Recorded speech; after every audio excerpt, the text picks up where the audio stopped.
കുറച്ചു നേരം നമുക്ക് നല്ല ഭൂപ്രദേശമായിട്ടുള്ള നരകത്തിൽ പോയി വിശാലമായിട്ടുള്ള സ്ഥലങ്ങളൊക്കെ കണ്ടു പോരാം. ഇന്ന് പഞ്ചമസ്കന്ധത്തിന്റെ 26-ാമത്തെ അധ്യായം നരകവർണ്ണന പറയേണ്ടതായിട്ടുള്ള ലളിത ടീച്ചർ ചെറിയ ഒരു നരകയാതന അനുഭവിക്കുന്നു. വയ്യായികയാണ്. അത് മാറാനും കൂടി നമുക്ക് ഗുരുവായൂരപ്പനോട് പ്രാർത്ഥിക്കാം. നമുക്ക് കുറച്ചു നേരം ആ നരകങ്ങൾ ഒക്കെ ഒന്ന് കണ്ടു പോരാം. മൂകം കരോതി വാചാലം പങ്കും ലംഘയത്തെ ഗിരിം യൽകൃപാതമഹം വന്ദേ പരമാനന്ദമാധവം. സദാശിവസമാരംഭാം ശങ്കരാചാര്യമധ്യമാം അസ്മദാചാര്യപര്യന്താം വന്ദേ ഗുരുപരമ്പരാം. തീരാ ദുഃഖങ്ങളാലീ മനുജകുലമിതാസ്തബ്ധരായി നിന്നിടുമ്പോൾ നേരാം മാർഗം തെളിച്ചീ ദുരിതശതമൊടുക്കിടുമെൻ വിശ്വനാഥൻ. ക്ഷീരാംബോധിക്കുമധ്യേ ഭുജഗപതി അനന്തന്നുമേലേ ശയിക്കും ക്ഷീരാബ്ധീശൻ രമേശൻ അടിമലരടിയൻ കൈതൊഴാം ഭക്തിപൂർവം. സംസാരത്തിൻ സമുദ്രത്തിരകളിലുലയാതങ്ങതൻ കാൽക്കലെത്താൻ നിസ്സാരൻ ഞാൻ ഭജിക്കാം പവനപുരപതേ ഭക്തിപൂർവം നിതാന്തം. ദുസ്സാമർഥ്യങ്ങളേറെ പലതും ഇവനിതാ ചെയ്തുവെന്നാൽ അതെല്ലാം കംസാരെ നീ ക്ഷമിക്കും വിധമൊരു വരവും ലഭ്യമായാൽ വിശേഷം. 51 അക്ഷരത്തിനധിപരസമയി പത്മജേ വേദരൂപേ നിമ്പത്തിൽ ചാർത്തിടാം ഞാൻ കവനമണികളാൽ കോർത്ത മല്യം സമോദം. ഗംഭത്തായേ കിടേണം മധുരരസമെഴും കാവ്യമെന്നും ചമയ്ക്കാൻ ഇമ്പത്തിൽ ചൊല്ലുവാനും കഴിവിവനു സദാ വാണിമാതേ വരേണ്യേ. മല്ലിയൂർവാസിനം ശാന്തം ജ്ഞാനവൈരാഗ്യഭൂഷണം ശ്രീഭാഗവത നിഷ്ണാതം നൗമിതം ലോകശങ്കരം. ഗോവിന്ദനാമ സങ്കീർത്തനം ഗോവിന്ദ ഗോവിന്ദ. ജ്യോതിർലോകങ്ങളെ കുറിച്ചും ഭൂഗോളങ്ങളെ കുറിച്ച് ഒക്കെ പലതരത്തിലുള്ള പല സിദ്ധന്മാരുടെ, ചാരണന്മാരുടെ, സപ്തർഷികളുടെ, ധ്രുവന്റെ, ശിംശുമാരമൂർത്തിയുടെ ഒക്കെ പലതരത്തിലുള്ള 14 ലോകങ്ങളില് എല്ലാം പറഞ്ഞ് ഇനി ഇതാ പരീക്ഷിച്ച് ചോദിക്കുകയാണ്, ഈ ഭൂമിയിലുള്ള പ്രപഞ്ചം എത്ര കണ്ട് വൈവിധ്യമാർന്നതാണ്, എന്താ അതിന്റെ കാരണം? മഹർഷേതൽ വൈചിത്ര്യം ലോകസ്യ കഥമിതി. ഹേ ഗുരുനാഥ, ഈ ലോകരുടെ ഇടയില് പലതരത്തിലുള്ള സ്വഭാവത്തോട് കൂടിയിട്ടുള്ള ആൾക്കാരാണ് അല്ലേ? എന്നാൽ ഭഗവാനെ സംബന്ധിച്ചിടത്തോളം എന്താണ്? എല്ലാവർക്കും ഒരേപോലെ ഒരേ അളവിലാണ് ഈശ്വരാംശം കൊടുത്തിരിക്കുന്നത്. കൊതുകായാലും അല്ലെ, ആനയായാലും മനുഷ്യനായാലും ഒറ്റ ബലത്തിലായിപ്പോ ഇരിക്കുന്നത്. നമ്മളൊക്കെ അതെ, എന്തിന്റെ ബലത്തിലാണ്? അല്ലെ, ഒരൊറ്റ ശ്വാസം, അതങ്ങ് പോയാൽ പിന്നെ ആനയില്ല, ആടുമില്ല, മനുഷ്യനുമില്ല, എല്ലാം പോയി. അപ്പൊ പരീക്ഷത്തിന് വലിയൊരു സംശയം, ഗുരുവായൂരപ്പ എല്ലാവർക്കും ഈ ഈശ്വര ചൈതന്യം കൊണ്ടാണ് വർത്തിക്കുന്നതെന്ന് അങ്ങ് പറഞ്ഞപ്പോൾ അല്ലെ, പഞ്ചമസ്കന്ധത്തിന്റെ ലക്ഷണം തന്നെ എന്താണ്? സ്ഥാനം. സ്ഥാനം എന്ന് പറഞ്ഞാലോ, ഈശ്വരന്റെ സ്ഥാനം എവിടെയാണ് എന്ന് ചോദിക്കുകയാണ്. അപ്പോഴാ പറഞ്ഞത്, എവിടെ തിരിഞ്ഞൊന്നു നോക്കിയാലും അവിടെല്ലാം പൂത്ത മരങ്ങൾ കാണാം എന്ന് പറഞ്ഞതുപോലെ തന്നെ എവിടെ തിരിഞ്ഞ് നോക്കിക്കഴിഞ്ഞാലും ഈശ്വര ചൈതന്യം മാത്രം എന്ന് സമർത്ഥിക്കുവാൻ വേണ്ടിയിട്ടാണ് രണ്ടാമത്തെ സ്കന്ധം മുതൽ ഇങ്ങോട്ട് ആരംഭിച്ച വിരാട് സ്വരൂപ വർണ്ണനയാണ്. പോരാ, 3-ൽ പിടിച്ചു, അതിലും വിട്ടതാ 4-ല് ചതുർത്ഥ സ്കന്ധത്തിലും എല്ലായിടത്തും എന്താണ്? ഭഗവാന്റെ വിരാട് സ്വരൂപത്തെ വർണ്ണിക്കാത്ത ഒരു സ്ഥലമില്ല എന്നുള്ള. അതുകൊണ്ട് പക്ഷേ എന്തേ ആൾക്കാർക്ക് എല്ലാവർക്കും പലതായിട്ട് ഓരോരുത്തർക്കും ഓരോന്ന് തോന്നുന്നത്? അപ്പൊ അവിടുന്ന് ശ്രീ ശിവബ്രഹ്മർഷി പറയുകയാണ്, ത്രിഗുണത്വാൽ കർത്തു ശ്രദ്ധയാ കർമ്മഗതയാ പൃഥക്വിധാ സർവായേവ സർവസ്യ താരതമ്യേന ഭവന്തി. എല്ലാവരുടെയും ശ്രദ്ധ ഒരുപോലെയാണോ? 50 കുട്ടികളുള്ള ക്ലാസ്സില് എല്ലാവർക്കും 100-ൽ 100 കിട്ടണം എന്ന് പറഞ്ഞാൽ 100-ൽ 100 കിട്ടാറുണ്ടോ? ഇല്ല. എന്ന് പറഞ്ഞതുപോലെ തന്നെ ഇവിടെ 3 തരത്തിലുള്ള ഗുണങ്ങൾക്കനുസരിച്ചാണ് ജനങ്ങള് ഓരോന്നിനെയും വിലയിരുത്തുന്നത് അല്ലെ. നല്ല ഓട്ടുവിളക്ക് കണ്ടാൽ സാത്വികന്മാർ എന്ത് വിചാരിക്കും? അയ്യയ്യോ, എണ്ണയൊഴിച്ച് വിളക്ക് കത്തിച്ച് വെച്ചാൽ എന്തെന്നില്ലാത്ത ഒരു സന്തോഷം അല്ലെ. എന്നാലോ ഈ രാജസമായിട്ട് ചിന്തിക്കുന്നവരെന്താ വിചാരിക്കുന്നത്? അവരെ വിചാരിക്കുന്നത് എന്താണ്? വിളക്ക് നമ്മളുടെ വീട്ടിൽ വെച്ചാല് ഞങ്ങളുടെ അല്ലെ ആ വീട്ടില് എന്തെന്നില്ലാത്ത ഐശ്വര്യം. താമസ ഗുണക്കാർ വിചാരിച്ചാലോ, എങ്ങനെയെങ്കിലും ഇതൊന്ന് മറച്ചു വിറ്റാൽ അല്ലെ നല്ല തുക കിട്ടും. ഇതിപ്പം എന്ന് നോക്കൂ, ഒരേ വസ്തുവിനെ തന്നെ 3 തരത്തില് ഇത് കാണുന്നു. അപ്പൊ പല തരത്തിലും അപ്പം ആ ശ്രദ്ധകളുടെ ആനുപാതികമായിട്ടുള്ള മാറ്റങ്ങൾ അവിടെ സംഭവിക്കും എന്ന് അവിടെ പറയാണ്. അപ്പം ഇവിടെ പറയുന്നു, ഈ ശാസ്ത്രം നിഷേധിച്ചത് എന്താണോ, അവിഹിതമായിട്ടുള്ളത് എന്താണോ, അതാണ് യഥാർത്ഥത്തിൽ അധർമ്മം. അപ്പം അധർമ്മം പ്രവർത്തിച്ചു കഴിഞ്ഞാൽ അതിൻ്റെതായിട്ടുള്ള ഫലം ദോഷമായിരിക്കും അല്ലെ. ധർമ്മം പ്രവർത്തിച്ചാൽ അത് ഗുണമായിരിക്കും, അധർമ്മം പ്രവർത്തിച്ചാൽ അത് ദോഷഫലമായിരിക്കും. അതിന്റെ ഫലമായിക്കൊണ്ട് നമ്മൾ എന്ത് ചെയ്യും? നരകത്തിലേക്ക് ചെന്ന് വിടും, അല്ലെങ്കിൽ നരകത്തിൽ ചെന്ന് വിടും. അങ്ങനെ ആ നരകങ്ങൾ എന്ന് പറഞ്ഞാല് ആയിരക്കണക്കിന് നരകങ്ങൾ എന്നാ പറയുക. എന്താ ഈ നരകങ്ങൾ എന്ന് പറഞ്ഞാല്? നരകങ്ങൾ എന്ന് പറഞ്ഞാൽ നീചന്മാർക്ക് താമസിക്കാനുള്ള സ്ഥലം എന്നാണ് പറയുക. അതായത് നീചൈർ ഗമനം, നീചന്മാരെങ്ങോട്ടാണോ പോകുന്നത് അതാണ് നരകം എന്ന് പറയുകയാണ്. അപ്പം നരകം എത്രയാണ് ഉള്ളതെന്ന് ചോദിച്ചു കഴിഞ്ഞാൽ ഇവിടെ എത്ര അധർമ്മമുണ്ട്. വൈറസ് ഉണ്ടെങ്കിൽ എന്തുണ്ട്?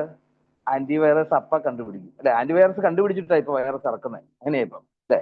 എന്ന് പറഞ്ഞതുപോലെ തന്നെ എത്ര ധർമ്മമുണ്ടോ അത്രയും അധർമ്മമുണ്ട്, എത്ര സ്വർഗമുണ്ടോ അത്രയും അല്ലെ അത്രയും നരകവും ഉണ്ട് അവിടെ. കപില വാസുദേവൻ അമ്മയ്ക്ക് പറഞ്ഞു കൊടുത്തു, എന്താണ്? അത്രൈവ നരക സ്വർഗ ഇതിമാത പ്രചക്ഷതേ. അമ്മേ, ഈ നരകവും സ്വർഗവും എന്നൊക്കെ പറയുന്നത് അമ്മേ എങ്ങും പോകേണ്ട കാര്യമില്ല.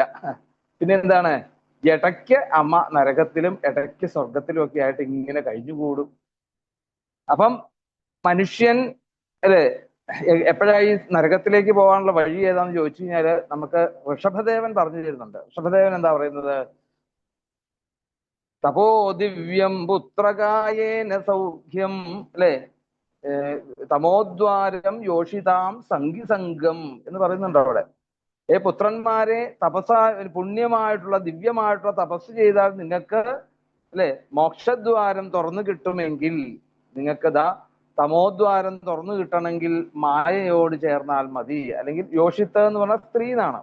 സ്ത്രീ എന്നൊക്കെ ഉദ്ദേശിക്കുന്നത് ഇവിടെ ശരിക്ക് 3 ഗുണങ്ങളോട് കൂടിയിട്ടുള്ള മായയാണ് ഉദ്ദേശിക്കുന്നത്. പുരാണങ്ങളിൽ സ്ത്രീ എന്നും പുരുഷനെന്നും വേർതിരിച്ച് പറയുന്നുണ്ടെങ്കിൽ സ്ത്രീ എന്നുള്ളത് നിങ്ങൾ എപ്പോഴും ഇന്ന് നമ്മൾ കാണുന്ന സ്ത്രീകളല്ല, അല്ലെ? ഇന്നിപ്പോ അത് പറഞ്ഞു കഴിഞ്ഞാൽ നിങ്ങൾ എല്ലാവരും കണ്ണു വീഴ്ച എന്റെ നേരെ നോക്കും. അതല്ല ശരിക്കും. പിന്നെന്താണ് സ്ത്രീ എന്ന് പറഞ്ഞാൽ? പുരാണത്തില് ഗുണങ്ങൾ അനുഭവിക്കുന്നവരാരാണോ അവരാണ് സ്ത്രീകൾ. അപ്പൊ അങ്ങനെ ആ ഗുണം അനുഭവിക്കുന്നതായിട്ടുള്ള പ്രകൃതിയോട് ചേർന്നാൽ എന്താവും? തമോദ്വാരം.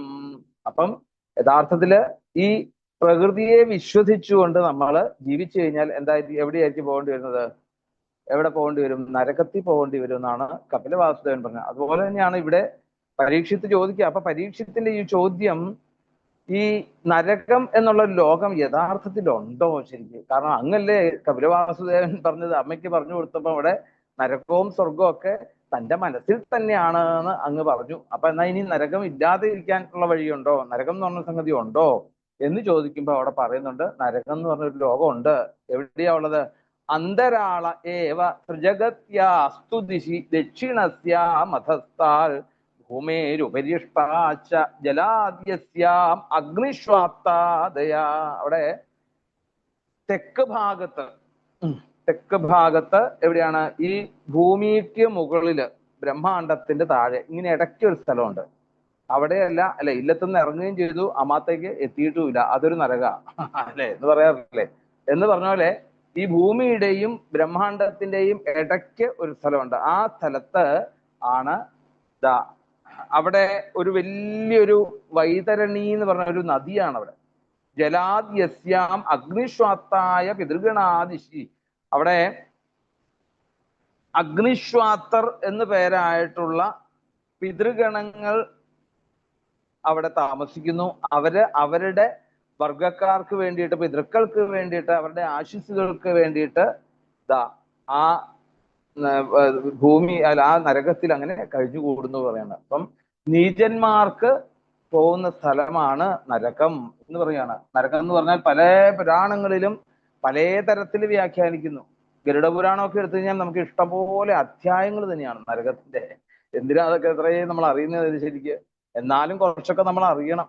എന്നിട്ട് ഇവിടെ പറയുകയാണ് ഈ 21 അല്ലെ, തത്ര ഹ്യൈകേ നരകാൻ ഏകവിംശതിം ഗണയന്തി അഥ താം തേ രാജൻ നാമരൂപലക്ഷണത്തോനുക്രമിഷ്യാമ. ഞാൻ ഇനി ഓരോ നരകം വെച്ച് ഞാൻ പറയാം. 21 നരകങ്ങളാണ് പ്രധാനമായിട്ട്. ഉടനെ ചാട്ടിക്കേറി പറയല്ല 28 തിരുവേനിയും ചോദിക്കാം, വരട്ടെ. ഏകവിംശതി എന്ന് ആദ്യം പറയുന്നുണ്ട്. 21 നരകങ്ങളുണ്ട്.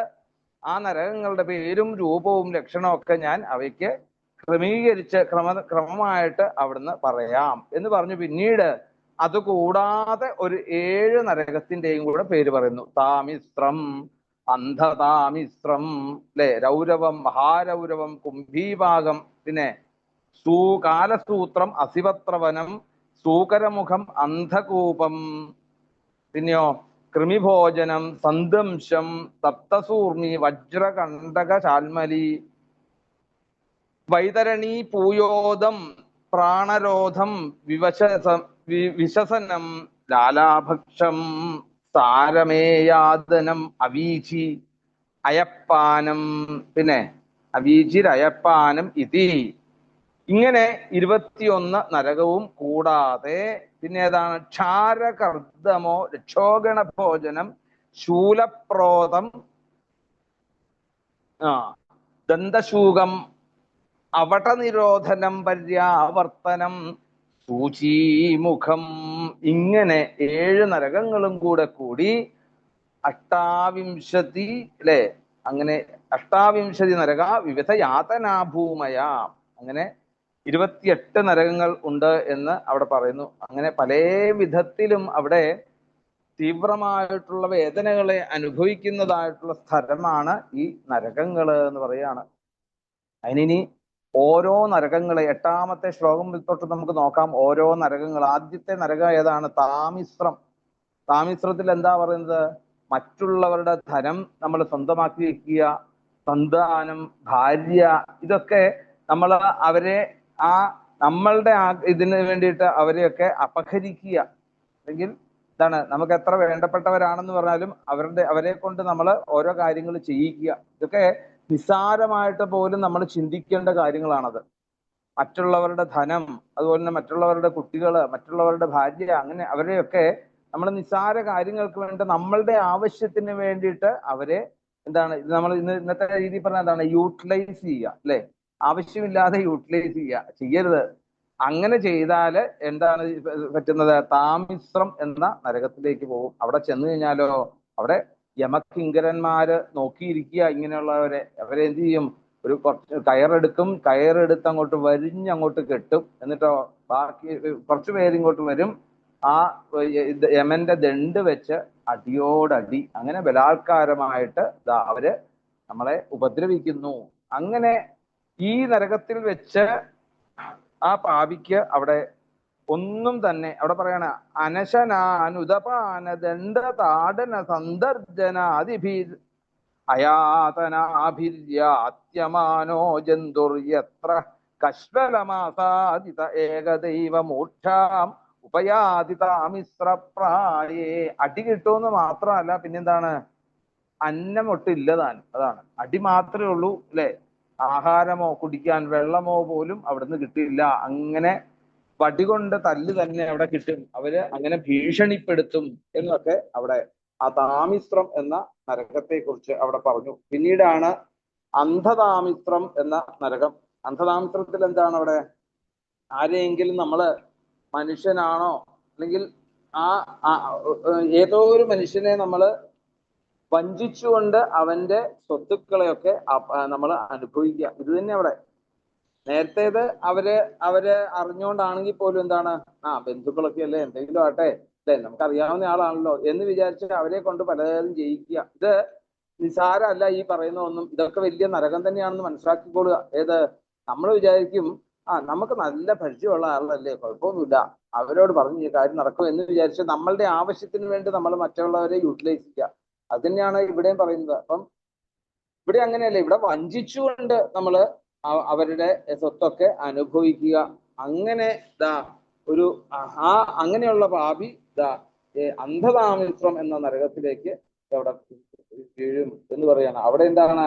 അവിടെ ചെന്ന് കഴിഞ്ഞാല് ആ കണ്ണും ഇതൊക്കെ കുത്തിപ്പൊട്ടിച്ച് ഇരുട്ടത്ത്, അതാണ് അന്ധതാമിശ്രം എന്ന് പറഞ്ഞാൽ അതാണ്. പിന്നെ കാണാൻ പറ്റാത്ത അന്ധകാരത്തിൽ അവിടെ കിടക്കേണ്ടി വരും എന്ന് പറയുകയാണ്. പിന്നീടാണ് രൗരവം എന്ന നഗരം. നഗരമല്ല, നരകം അല്ലെ? രൗരവം എന്ന് പറഞ്ഞാൽ എന്താണ്? രുരുക്കൾ എന്ന് പറഞ്ഞാൽ ഒരു പ്രത്യേക ജീവിയാണ്, പാമ്പുകളെ പോലെയുള്ള ജീവികള്. ഇവിടെ എന്താ പറയുന്നത്? അവിടെ നോക്കൂ, അഹം ഇതി മമ ഇതി. നമ്മള് പറയാറുണ്ടോ ആരെങ്കിലും എന്റെ സ്വത്ത്, ഞാനാണ് അത് കൊണ്ടുവന്നത്, എന്റെ, ഞാൻ ഞാൻ ഞാൻ എന്റെന്ന് ഒരു തവണ പറഞ്ഞാൽ മതി, ഇനി അധികമൊന്നും പറയണമെന്നൊന്നുമില്ല. അങ്ങനെ പറഞ്ഞ് ഭൂതദ്രോഹേണ കേവലം സ്വകുടുംബം ഏവ അനുദിനം പ്രപുഷ്ണാതി തദിഹ വിഹായ സ്വയമേവ തത് അശുഭേന രൗരവേ പതതി. അല്ലെ? അപ്പം ആരാണ് ഞാനെന്നും എന്റേതെന്നും ഒക്കെ ഭാവിച്ചുകൊണ്ട് ആകാവുന്നത്ര എങ്ങനെ നമ്മൾ ഭാഗവതം പഠിപ്പിക്കുന്ന എന്താണ്? മറ്റുള്ളവർ വേദനയാവാതെ വേണം നമ്മൾ ജീവിക്കാൻ എന്ന് പഠിക്കുന്നുണ്ടെങ്കിൽ അതിന് നേരെ വിപരീതമായിട്ട് എന്താണ്? ഭൂതദ്രോഹേണ കേവലം തന്റെ കുടുംബത്തെ നോക്കുവാൻ വേണ്ടിയിട്ട് മറ്റുള്ളവരെ പരദ്രോഹത്തിലൂടെ ദ്രോഹിച്ചുകൊണ്ട്, ഇനി അവരെ ദ്രോഹിക്കാതിരിക്കാണ് കുഴപ്പമില്ല, അവരെ ദ്രോഹിച്ചുകൊണ്ട് തന്റെ കുടുംബം അല്ലെ നാൾ തോറും തീറ്റി പോറ്റിക്കൊണ്ട് നടക്കുന്നത് ആരാണോ അവരാണ് ഈ രൗരവം എന്ന നരകത്തിലേക്ക് ചെന്നപ്പെടുന്നത്. രൗരവം എന്ന് പറഞ്ഞാൽ അവിടെ എന്താണ്? ഈ കുടുംബത്തെ ഒക്കെ ഇവിടെ വിട്ടിട്ട് താൻ ചെയ്തതായിട്ടുള്ള ആ ദുഷ്കൃതത്തിന്റെ ഫലമായി കൊണ്ട് ഒറ്റയ്ക്ക് പോണം. നമ്മൾ ഗജേന്ദ്രമോക്ഷത്തിലൊക്കെ പറയുന്നില്ലേ, ഗജേന്ദ്രന്റെ കാര്യം പറയുന്നില്ലേ എന്ന് പറഞ്ഞ പോലെ ഇന്ന് നമ്മുടെ കുടുംബത്തിന് വേണ്ടിയിട്ട് എന്താണ്? മറ്റുള്ളവരെയൊക്കെ ദ്രോഹിച്ച് അല്ലെ, അരിയും മേടിച്ചു കൊണ്ട് കൊടുത്ത് ഭാര്യമാരും കുട്ടികളും കൂടി ഇരുന്ന് സുഖമായിട്ട് അവരുടെ സന്തോഷം കണ്ടുകൊണ്ടിരിക്കുക. എന്നാൽ അവരാരും കൂടെ വരില്ല അല്ലെ? രത്നാകരന്റെ കഥ നമുക്കറിയില്ലേ? രാമായണത്തിൽ രത്നാകരന്റെ കഥ എന്താ പറ്റിയത്? രത്നാകരൻ എന്ത് ചെയ്ത്? വലിയ ഗമയില് അല്ലെ, എന്റെ പൊന്നല്ലേ, ഭാര്യയല്ലേ, നീ എനിക്ക് ഉണ്ടായിട്ടുള്ള ഈ ദോഷം നീയും കൂടെ അനുഭവിക്കണേ എന്ന് പറഞ്ഞപ്പോ എന്താ പറഞ്ഞത്? താൻ ചെയ്ത കർമ്മത്തിന് ആരാ താൻ തന്നെ അനുഭവിക്കുന്ന വൃത്തിയുള്ളൂ എന്ന് പറഞ്ഞ പോലെ ആലോചിച്ചോളുക. ഇനി ഈ കുടുംബത്തിന് വേണ്ടിയിട്ട് മറ്റുള്ളവരെ ദ്രോഹിച്ചുകൊണ്ട് അരി മേടിച്ചോണ്ട് വന്നാൽ എവിടെ പോകാം? രൗരവം എന്ന. ഇനി അവിടെ രൗരവത്തിൽ എങ്ങനെയാണ് സംഭവം? യഥൈവാമുന വിഹിംസി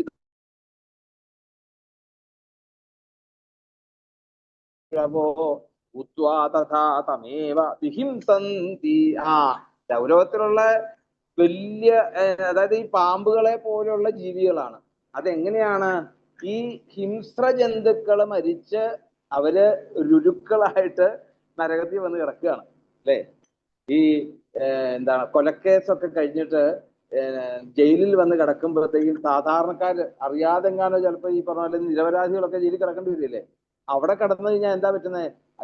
അവിടെ കിടന്ന് പോലീസുകാരുടെ അടി പിന്നെ സഹിക്കാന്ന് വെക്കാം. പക്ഷെ ഈ കൊള്ളക്കാരുടെ അല്ലെ, കൊള്ളക്കാർ കൂടെ കിടക്കുന്നുണ്ട്, അവരുടെ ഈ ഇതാണ് സഹിക്കാൻ മേലാത്ത എന്ന് പറഞ്ഞ പോലെ ഹിംസ്ര ജന്തുക്കളൊക്കെ, അതായത് സൗമ്യമായിട്ടുള്ള മൃഗങ്ങളെയൊക്കെ കൊന്ന ഈ ഹിംസ്ര ജന്തുക്കള് അവർക്ക് എന്താണ്?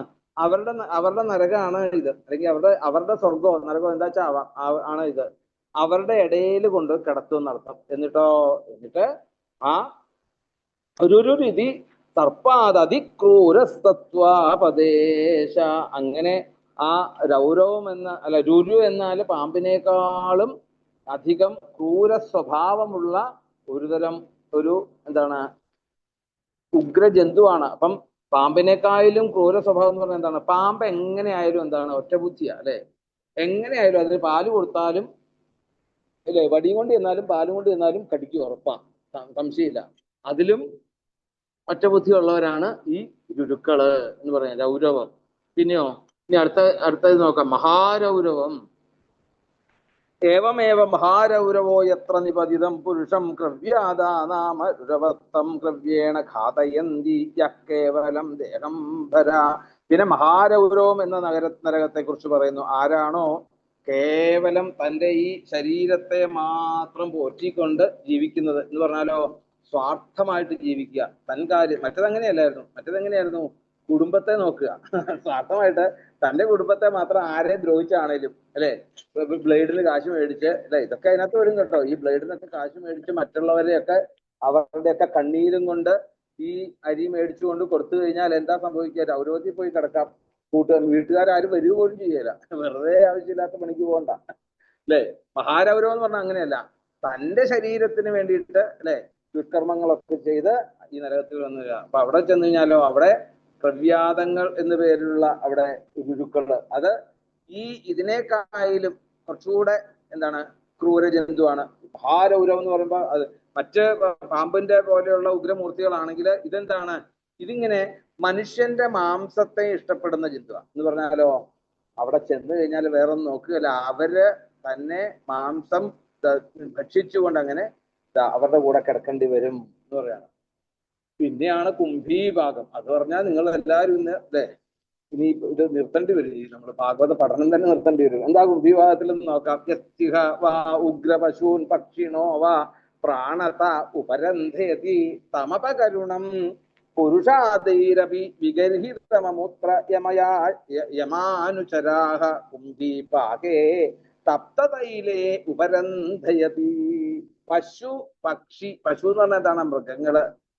ആരാണോ അനുവാദമില്ലാതെ മൃഗങ്ങളെയോ പക്ഷികളെയോ വറുത്തെടുത്ത് പ്ലേറ്റിലേക്ക് കൊണ്ടുവന്ന് വെക്കുന്നത്, അങ്ങനെയുള്ളവരുടെ നരകം ഏതാ? അങ്ങനെയുള്ളവരുടെ നരകമാണ് കുംഭീപാകം എന്ന് പറയുന്ന നരകം. അവിടെ എന്താ ചെയ്യുക? തപ്തതയിലെ ഉപരന്ധയൻ, ഈ തിളച്ച എണ്ണയ്ക്കകത്തേക്ക് കോരി അങ്ങോട്ട് ഇടും യമന്റെ ദൂതന്മാര്. വലിയ വാർപ്പ് അങ്ങോട്ട് വെച്ച് അതിനകത്ത് എണ്ണ ഒഴിച്ച് അങ്ങോട്ട് കത്തിച്ച് അതങ്ങോട്ട് തിളച്ചുകൊണ്ടിരിക്കുമ്പോൾ അതിലേക്ക് അങ്ങോട്ട് എടുത്ത് രണ്ട് മറിച്ചിലൊക്കെ മറിച്ച്, നമ്മൾ മറിക്കാറില്ലേ, നല്ല മുരിഞ്ഞു കഴിഞ്ഞാൽ എടുക്കാറില്ലേ എന്ന് പറഞ്ഞ പോലെ അവര് ആ നരകത്തില് അങ്ങനെ പോകേണ്ടി വരും എന്ന് പറയാണ്. പിന്നെ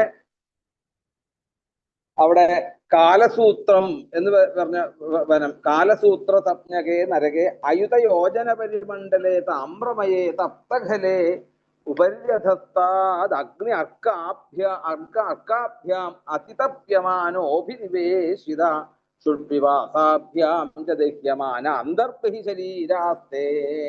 ഈ ലോകത്തില് ഏതൊരുവനാണോ അവിടെ ആരെയൊക്കെയാണ് നോക്കൂ, അതിൽ ഏറ്റവും മനസ്സിലാക്കേണ്ട ഒരു ഇതാണ് യസ്തിഹ പിതൃ വിപ്ര ബ്രഹ്മ ധൃക് എന്ന് പറഞ്ഞാലോ അച്ഛനമ്മമാരെയും പിന്നെയോ വിപ്രന്മാര് ബ്രാഹ്മണരെയും അതുപോലെ തന്നെ വേദത്തെയും, ബ്രഹ്മ എന്ന് പറഞ്ഞാൽ വേദമാണ്, വേദത്തെയും ആരാണോ ദ്രോഹിച്ചുകൊണ്ട് കഴിയുന്നത് അവർക്കുള്ള നരകമാണ് കാലസൂത്രം.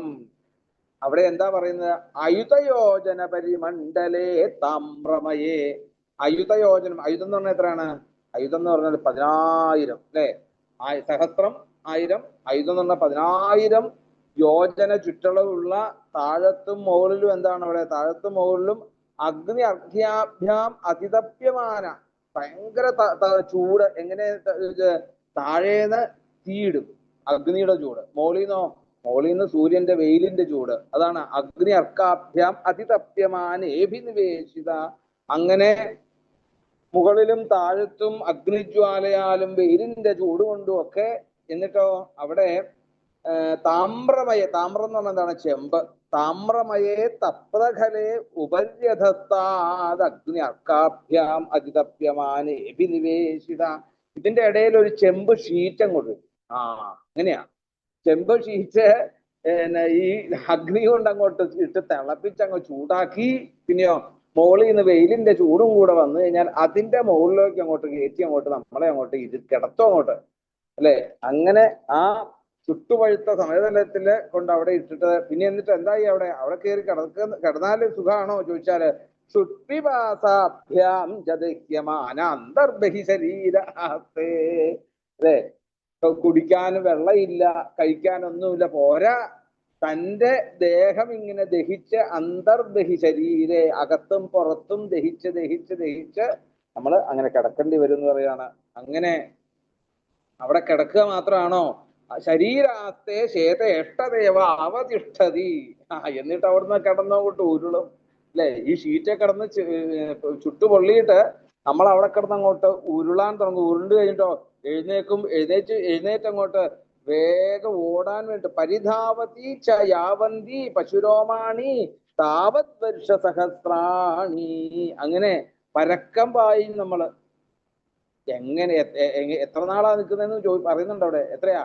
പശു രോമാണി താവത് വർഷ സഹസ്രാണി. ഒരു പശുവിന് എത്ര രോമം ഉണ്ടാവും? അയ്യോ, ഒരു പശുവിന് എത്ര രോമം ഉണ്ടാവും? അത് എണ്ണി തീർക്കാൻ പറ്റുമോ? അല്ലെ? എന്നാ ആ പശുവിന്റെ ശരീരത്തിലുള്ള രോമങ്ങൾ എത്രയുണ്ടോ അത്രയും 1000 ആണ്ടുകൾ, അത്രയും സഹസ്രം. അത് നിങ്ങൾ എണ്ണി നോക്കിക്കോളുക പശുവിനെ ചെന്നിട്ട്, അല്ലെ? അത്രയും 1000 ആണ്ടുകൾ എങ്ങനെ ഈ നരകത്തിൽ കഴിഞ്ഞു കൂടണം. എന്തിനാ? കാലസൂത്രം എന്ന് പറയുന്നത്. എന്തുകൊണ്ടാണ് അത്? എന്തുകൊണ്ടാ?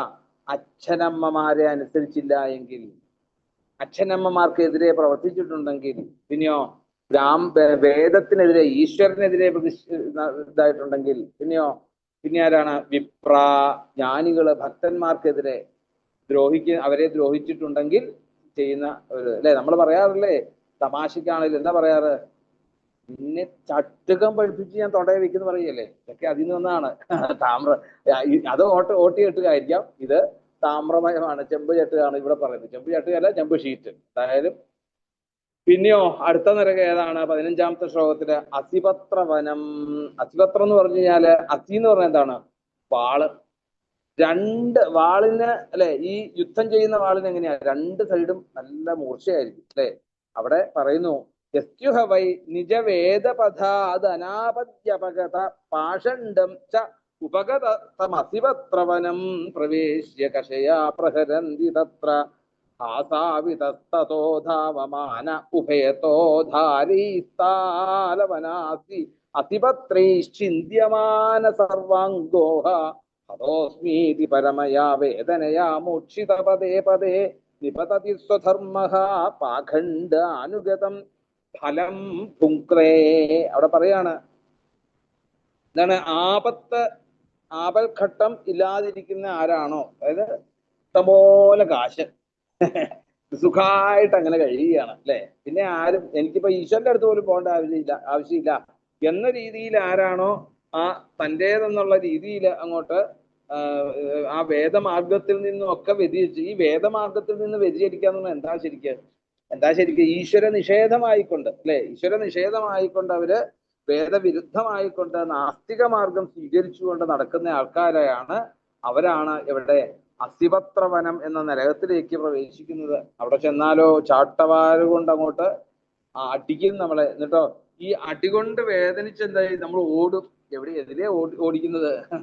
ഇങ്ങനെ ഈ പുല്ലുകള് രണ്ട് ഭാഗത്തും ദർഭപ്പുല്ലുകളെ പോലെ രണ്ട് ഭാഗത്തും മൂർച്ചയുള്ള അങ്ങനെയുള്ള ഇലയുള്ള എന്താണ് ഈ കരിമ്പനകളുടെ ഒക്കെ ഇതില്ലേ, അങ്ങനെയുള്ള ഓലകള്, ആ ഓലകള് നിറഞ്ഞു നിൽക്കുന്നിടത്തൂടെ ഓടുക അങ്ങോട്ട്. എന്തിനാ ഓടുന്നത്? ഈ അടി പേടിച്ച ചമ്മട്ടിയുടെ അടി പേടിച്ച് എതിരെ ഓടുന്നത്. രണ്ട് ഭാഗത്തും അല്ലെ മൂർച്ചയേറിയ കത്തിയെ പോലെ മുറിയുന്ന ആ ഓലയുടെ ഇടയിൽ കൂടി ഓടുക എന്ന് പറഞ്ഞാൽ ആലോചിച്ച് നോക്കി. അങ്ങോട്ടും ഇങ്ങോട്ടും ഓടിക്കഴിഞ്ഞാൽ എന്താണ് ദേഹമാസകല, അതിലും ഭേദം അവിടെ നിന്ന് ആടി കൊള്ളുന്നതാണ്. അങ്ങനെയാണ് കുറച്ചേ വേദനയുള്ളൂ. ഇതപ്പൊ അങ്ങനെയല്ല, അല്ലെ? മുറിവേറ്റ് അയ്യോ അയ്യോ അയ്യോ അയ്യോ എന്ന് പറഞ്ഞുകൊണ്ട് നമ്മൾ ഓടും അവിടെ. അങ്ങനെ അലറിക്കൊണ്ട് സഹിക്കാനാവാത്ത വേദനയോടുകൂടി നമ്മൾ അവസാനം എന്ത് ചെയ്യുന്നു? മോഹാലസ്യപ്പെട്ടു വീഴുന്നു. അവിടെ അങ്ങനെ തന്നെ പറയുന്നുണ്ട്, പത്രൈശ്ചിന്യമാന സർവാംഗോഹാഹതോസ്മീതി പരമയാ വേദനയാ മൂർച്ഛിത പതേ പതേ നിപതതി. നമ്മൾ മോഹാലസ്യപ്പെട്ട് അവിടെ വീഴുകയാണ്. ഇങ്ങനെ ആ തൻ്റെ ധർമ്മമാർഗം ഉപേക്ഷിച്ചവരാരാണോ, താൻ ചെയ്യേണ്ടതായിട്ടുള്ള ധർമ്മത്തിനെതിരായിക്കൊണ്ട് നമ്മൾ പ്രവർത്തിച്ചു കഴിഞ്ഞാൽ നാസ്തിക ദുർമാർഗികൾക്കായിട്ടുള്ള നരകമാണ്, ദുർമാർഗികൾക്കായിട്ടുള്ള സ്ഥലമാണ് ഈ അസിപത്രവനം എന്ന് പറയാം. പിന്നെയോ സൂകരമുഖം എന്ന് പറയാം. സൂകരം എന്ന് പറഞ്ഞാൽ എന്താണ്? വരാഹം, അല്ലെ?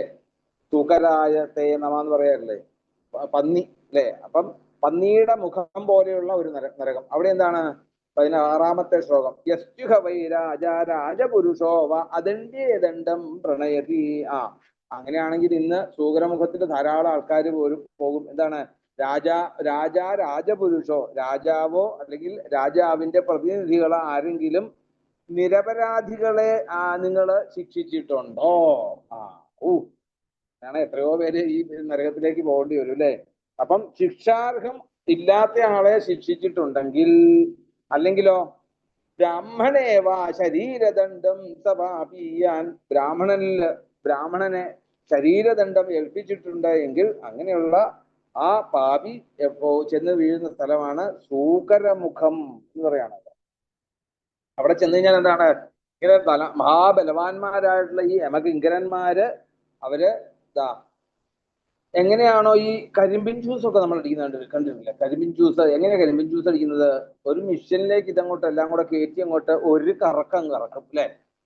കറക്കം കറക്കി കഴിഞ്ഞാല് നല്ല ജ്യൂസായിട്ട് കിട്ടും എന്ന് പറഞ്ഞതുപോലെ നമ്മളെ ഈ കരിമ്പിൻ ജ്യൂസ് പോലത്തെ ഒരു മിഷ്യൻ ഉണ്ട്. ആ മിഷ്യനിലേക്ക് കയറ്റി ഒന്ന് ഇറക്കി വിടും എന്ന് പറഞ്ഞത്. അതുകൊണ്ടാണ് അവിടെ പറയുന്നത്, തത്ര അതിബലേ നിഷ്പിഷ്യമാണ് അവയവോ യഥൈവേഹി ഇക്ഷുഖണ്ഡ. ഇക്ഷുഖണ്ഡ എന്ന് പറഞ്ഞാൽ എന്താണ്? കരിമ്പിന്റെ ഇത് എന്താണ്? കരിമ്പ് മുട്ടിയോ എന്ന് വേണേൽ പറയാം, അല്ലെ? കരിമ്പിന്റെ തണ്ട്. കരിമ്പിന്റെ തണ്ടെന്ന പോലെ ആർത്തസ്വരേണ സ്വനയൻ കൊരിൻ മോക്ഷിത. അവിടുന്ന് അങ്ങോട്ട് പൊട്ടി കരഞ്ഞുകൊണ്ടാണ്, നിലവിളിച്ചുകൊണ്ട്, മുറവിളി കൂട്ടിക്കൊണ്ട് അവര് അവിടെയും പറയുന്നുണ്ട്, മോഹാലസ്യപ്പെട്ട് വീഴുവോടെ. ഇതിന്റെ ഈ കരിമ്പിന്റെ തണ്ടിനെ എങ്ങനെയാണോ നമ്മള് ഇടിച്ച് ജ്യൂസാക്കുന്ന അതേപോലെ നമ്മളെ അവര് ചെയ്യും. ഇങ്ങനെ അവിടെ നിർദോഷികള് എപ്രകാരം ഉപദ്രവിക്കപ്പെടുന്നോ അപ്രകാരം ആ കഷ്ടം അവിടെ അനുഭവിക്കുന്നു എന്ന് പറയാണ്. പിന്നെ എന്താണ്? ഇതിനൊരു നല്ലൊരു ഉദാഹരണം പറയുന്നുണ്ട്, വിതുരന്റെ പഴയ ജന്മം, അല്ലെ? ഏതാ? മാണ്ഡവ്യന്റെ ശാപം പറയുന്നില്ലേ? എന്താ മാണ്ഡവ്യന്റെ ശാപം എന്താണ്?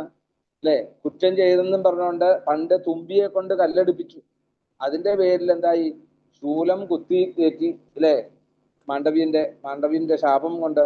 അപ്പം എന്ന് പറഞ്ഞ പോലെ അതും പോലെ തന്നെയാണ് ഇവിടെ ആ സൂകരമുഖം എന്നുള്ളത്. പിന്നീടാണ് അന്ധകൂപം എന്നുള്ള നരകം.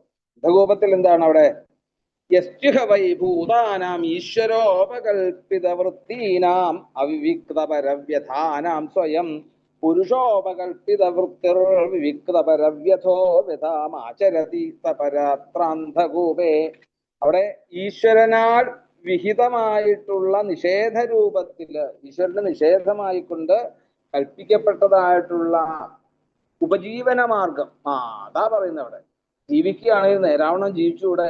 ഈ അല്ലെ ഈശ്വര നിഷേധമായിക്കൊണ്ട് ആരെങ്കിലും ഇനി അല്ലെ വീട്ടിലേക്ക് അരി മേടിച്ചു കൊടുക്കുന്നുണ്ട് എങ്കിൽ, നേരത്തെ പറഞ്ഞു ഒരു രീതിയിൽ, അതുപോലെ തന്നെയാണ് ഇവിടെയും പറയുന്നത്, ഉപജീവന മാർഗത്തോടു കൂടിയുണ്ടെങ്കിൽ അങ്ങനെ ജീവിത വൃത്തി എടുക്കുന്ന ആരാണോ ആ വിശേഷ ബുദ്ധിയുള്ള യാതൊരുവനെ അന്യരുടെ ദുഃഖത്തെ പോലും അറിയാത്തവയും അല്ലെങ്കിൽ ഈശ്വര കൽപ്പിതമായിട്ടുള്ള ഉപജീവന മാർഗം അവലംബിക്കുന്നതുമായിട്ടുള്ള ജീവജാലങ്ങളെയൊക്കെ ഹിംസിക്കുക അല്ലെങ്കിൽ ദ്രോഹിക്കുക, അങ്ങനെയുള്ള ആൾക്കാര് വന്ന് വീഴുന്ന സ്ഥലമാണ് അന്ധകൂപം എന്ന് പറയുന്നത്. അവിടെ എന്താണ് ശരിക്കും അന്ധകൂപം എന്നുള്ള പേര് കേട്ടാൽ തന്നെ അറിയാം എന്താണ്.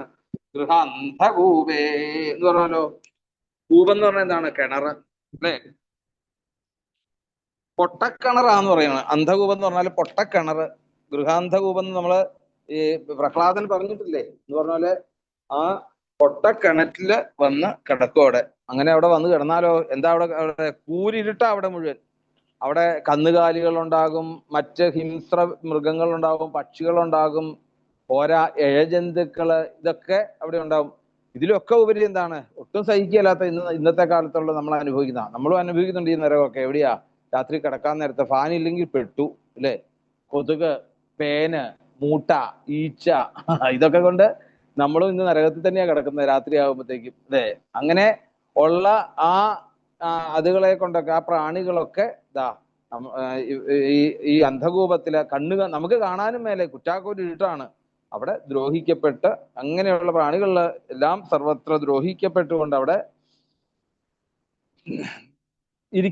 കിടക്കാൻ പോലും സാധിക്കാത്ത രീതി, നിദ്രയ്ക്ക് പോലും പറ്റാത്ത രീതിയിൽ ഇരിക്കപ്പുറതി കിട്ടാതെ അവിടെ ആ ശരീരത്തിൽ ജീവാത്മാവെന്ന പോലെ അവിടെ വലയുന്ന ഇത് കാണാൻ നമുക്ക്. അങ്ങനെ ദുഷിച്ച മിണ്ടാപ്രാണികളെ ദ്രോഹിച്ചാലുള്ള അവസ്ഥയാണ് ഇവിടെ പറയുന്നത് എന്ന് പറയാണ്. പിന്നീടാണ് കൃമിഭോജനം യസ്തിഹവ അസംവിഭഞ്ച്യ അശ്നാതി അശ്നാതിയൽ കിഞ്ചിനോപനമതി അതൻ നിർമ്മിത പഞ്ചയജ്ഞോ വായസ സംസ്തുത സപരത്ര കൃമിഭോജനേ നരകാധമേ നിപതതി.